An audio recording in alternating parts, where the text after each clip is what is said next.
मैं Abdul Raqib happy advocate, ज़िला महासचिव माइनॉरिटी विंग, आम आदमी पार्टी वाराणसी। साथियों,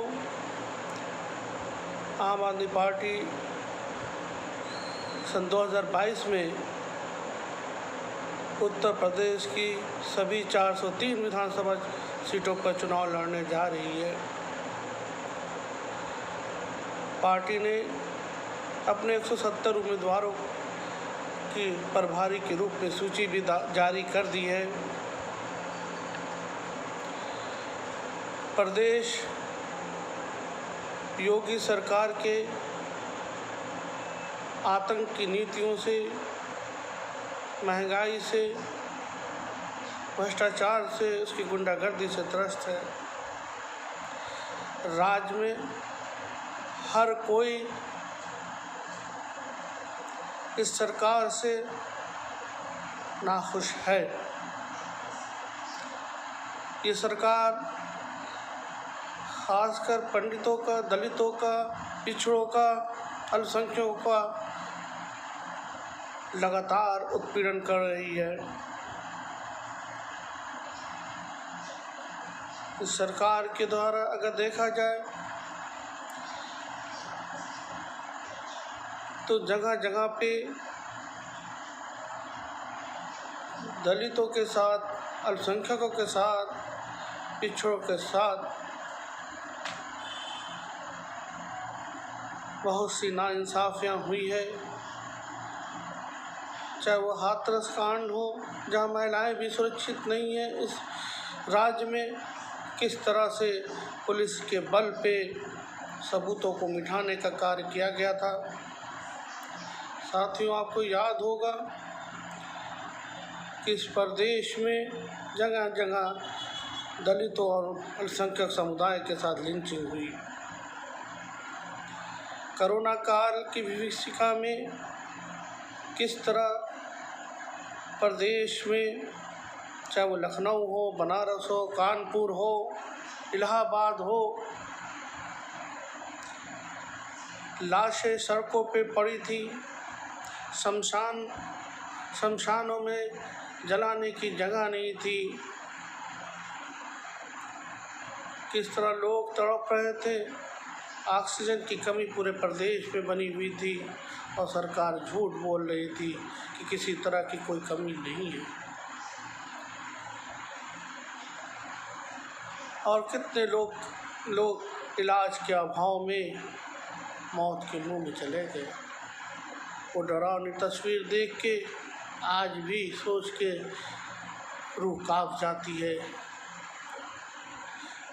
क्योंकि हम लोगों ने इस कोरोना काल में ऑक्सीजन के लिए लगातार लोगों से संपर्क बनाए थे, लेकिन ऑक्सीजन बहुत कम मात्रा में मिल रही थी। परिवार लोगों के बिलख रहे थे, रो रहे थे, चित्कार कर रहे थे। सरकारी मदद के नाम पर शून्य था, सारी चीज़ कागज़ पर चल रही थी। हम लोगों ने बार बार जिलाधिकारियों से बात की, मुख्यमंत्री हेल्पलाइन पर बात की, लेकिन कहीं से कोई मदद नहीं मिल रही थी। इसी तरह हम लोगों ने देखा किस तरह इस सरकार ने मेडिकल उपकरण काफ़ी महंगे दामों में खरीदा। बनारस के रेटों में, भदोई के रेटों में ज़मीन आसमान का अंतर रहा। इस घोटाले पर भी योगी सरकार ने कोई कार्रवाई नहीं की। इस सरकार के दौर में कई फर्जी मुठभेड़ें भी हुई, पूरी जनता जानती है। लेकिन इस सरकार ने अपना भय ऐसा बना दिया कि कोई मुंह खोलने को तैयार नहीं। अगर हम विगत 3 वर्षों से देखें तो उत्तर प्रदेश में सपा, बसपा, कांग्रेस के लोगों के मुंह पे ताले लगे हुए थे। विपक्ष की भूमिका में उत्तर प्रदेश पे सिर्फ और सिर्फ एक चेहरा नज़र आ रहा था, जो माननीय सांसद श्री संजय सिंह थे, जिन्होंने सड़क से लेकर सदन तक प्रदेश की जनता की आवाज़ बनते रहे और उन्होंने हर मौके पे पर जहाँ भी जनता पे जुल्म हुआ, जहाँ भी कोई घटना हुई, जहाँ भी कोई घोटाले हुए, वे सड़कों से लेके सदनों तक इस सरकार के खिलाफ संघर्ष में रखे रहे। आपने देखा होगा कि इस सरकार ने किस प्रकार उनके ऊपर 17 मुकदमे लाद दिए, आनन फानन में प्रदेश के कार्यालयों को बंद करा दिया, लेकिन उसके बाद भी संजय सिंह जी ने हार नहीं मानी और बराबर वो लड़ते रहे। स्थानीय पंचायत चुनाव में पार्टी को भारी सफलता मिली, जिससे ये लगा कि प्रदेश की जनता इस प्रदेश में बदलाव चाहती है। वो योगी सरकार की नीतियों से त्रस्त है। योगी सरकार राष्ट्रवाद की बात करती है। योगी सरकार का राष्ट्रवाद हिंदू और मुसलमानों के बीचों में नफरत फैलाने वाला राष्ट्रवाद है। योगी सरकार का राष्ट्रवाद दलितों और पिछड़ों में नफरत फैलाने वाला राष्ट्रवाद है। योगी सरकार का राष्ट्रवाद ठाकुरों और ब्राह्मणों में नफरत फैलाने वाला राष्ट्रवाद है। जबकि माननीय केजरीवाल का राष्ट्रवाद जो असल राष्ट्रवाद है, जो असल देशभक्ति है, कि इस देश की हर कौम, चाहे वो हिंदू हो, चाहे मुसलमान हो, चाहे सिख हो, चाहे ईसाई हो, आपस में मिलजुल के रहे। हिंदू और मुसलमान इस एक गाड़ी की 2 पहिया है। अगर एक पहिया ख़राब हो जाए तो गाड़ी नहीं चलेगी।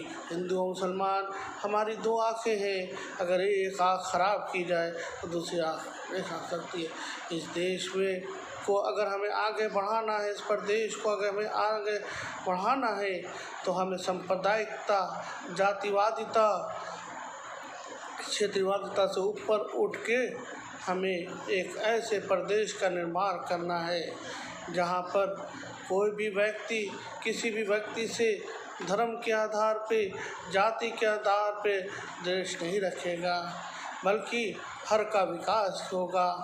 समाज के अंतिम व्यक्ति के विकास के लिए माननीय संजय सिंह, माननीय केजरीवाल जी तत्पर हैं।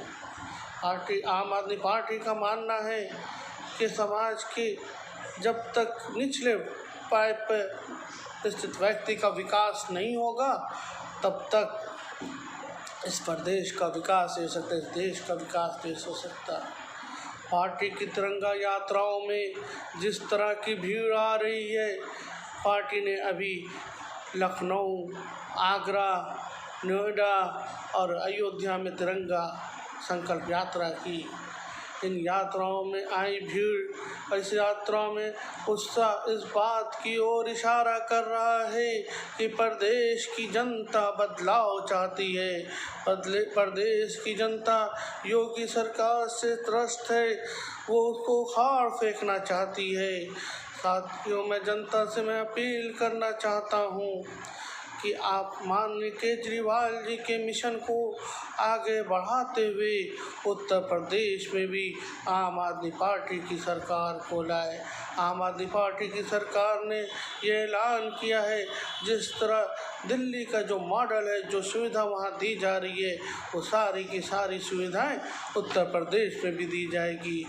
पार्टी ने यहाँ पर ऐलान किया है कि उत्तर प्रदेश में 300 यूनिट बिजली फ्री दी जाएगी तथा पिछला बकाया जो है वो सारे के सारे माफ़ किए जाएंगे। साथ ही पार्टी ने ये भी घोषणा की है कि प्रत्येक परिवार को बेरोजगारी भत्ते के रूप में 3 से 5 हज़ार रुपया माहवार दिया जाएगा। हर साल 20 लाख नए रोजगार सृजन किए जाएंगे। साथ ही अभी बहुत सी घोषणाएं हैं जो पार्टी अभी की नहीं है, आने वाले वक्तों में करेगी।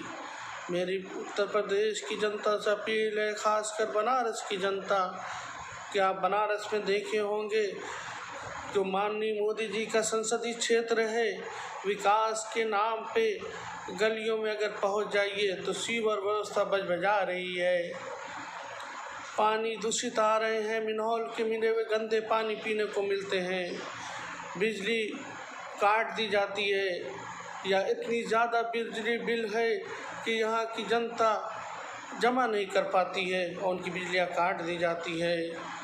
मेरी सरकार से अपील है कि उनको राहत दे, क्योंकि हम देख रहे हैं कि जगह जगह FIR दर्ज की जा रही लोगों के खिलाफ, पर यहाँ की जनता अंधेरे में रहने पे मजबूर है। सड़कें टूटी फूटी है। सड़कों की स्थिति तो ये है कि जब आप इन सड़कों से गुजरते हैं तो ये नहीं लगता है किसी वक्त भी दुर्घटना घटित हो जाएगी। हम लोग अपनी आंखों से देखते हैं लोगों को गिरते या पड़ते, लेकिन सरकार के ऊपर जो भी नहीं रहा है।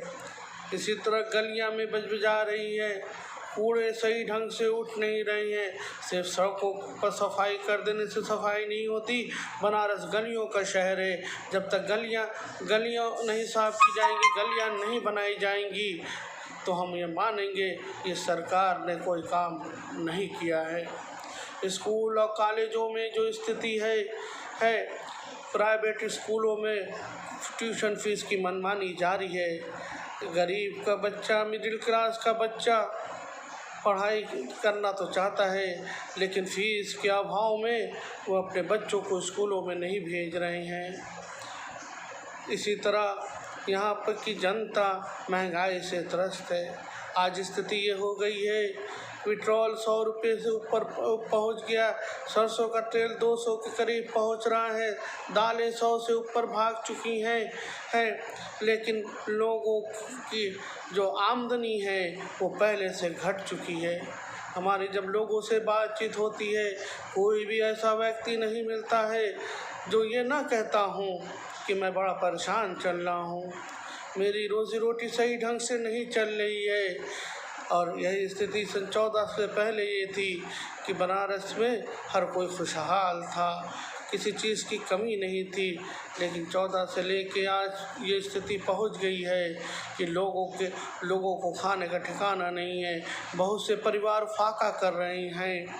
हम जब लोगों से मिलने जाते हैं और देखते हैं उनकी जो दयनीय स्थिति है, वो इतना ज़्यादा परेशान है, इतना उब चुके सरकार से। वो कहते हैं कि आपकी पार्टी अगर चुनाव लड़ेगी तो हम आम आदमी पार्टी को ही वोट देंगे। अभी तक हम लोग जहाँ भी जा रहे हैं, जहाँ भी लोगों से मिलते हैं, चाहे वो दलित समुदाय के लोग हों, चाहे वो पिछड़े समुदाय के लोग हों, चाहे वो अल्पसंख्यक समुदाय के लोग हों, चाहे वो उच्च जाति के लोग हों, जो भी इस सरकार से त्रस्त है, वो आम आदमी पार्टी को उत्तर प्रदेश में देखना चाहता हूँ। और मैं लोगों से ये वादा करता हूँ कि अगर आम आदमी पार्टी की सरकार उत्तर प्रदेश में बनी तो 24 घंटे के अंदर में हमारे माननीय मुख्यमंत्री जी बिजली को माफ़ कर देंगे, 300 यूनिट पिछले बकायों को माफ़ कर देंगे, और भी बहुत सी घोषणाएं अभी आने वाले वक्तों में पार्टी करेगी। आप लोगों से मेरी गुजारिश है, बनारस की जनता से, कि बनारस की 8 विधानसभा उत्तरी, दक्षिणी, कैंट, शिवपुर, रोहनिया, अजगरा, सेवापुरी, पिंडरा, इन सभी सीटों से आम आदमी पार्टी के उम्मीदवारों को झाड़ू पर मोहर लगाकर जिताने का काम करेंगे। तो मैं आपको गारंटी देता हूँ, हमारी पार्टी द्वारा दी गई एक योजनाओं को पार्टी पूरी तरह से लागू करेगी। आप हमारा साथ दें, हम आपका साथ दें। पार्टी इस नारे के साथ मैदान में आ रही है, खुशहाल उत्तर प्रदेश, आम आदमी पार्टी की सरकार लाएं। जय हिंद, जय भारत।